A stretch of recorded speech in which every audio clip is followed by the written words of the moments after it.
প্রিয় গায়েস, আমরা বাংলা বিনোদন 052 এর শুটিং এবং শুটিং প্রস্তুতি চলছে। বাংলা বিনোদন 052 এর পক্ষে সবাই আমরা এখানে বসে কিভাবে কে রোল করবে, কে কি সিন নিবে, কার কি ক্যারেক্টার, সবই তারা করতেছে, প্রস্তুতি নেওয়া হচ্ছে। আমিও আছি এখানে। আমার নাম মোহাম্মদ উজ্জ্বল মিয়া। এখানে আছে আমাদের ক্যামেরাম্যান মোহাম্মদ রাহিম মিয়া, ক্যামেরা এবং এডিট। এখানে আছে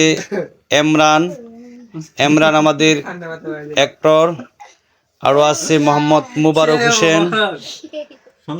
সবাইকে জানাই আমরা বাংলা বিনোদন পক্ষ থেকে অভিনন্দন। সবাই ভালো থাকবেন, সুস্থ থাকবেন সেই কামনা করি। আমাদের জন্য দোয়া করবেন, আমরা যেন প্রতিদিন সুন্দরভাবে আপনাদেরকে বিনোদন দিতে পারি সেই আশায় শেষ করি। আল্লাহ হাফেজ।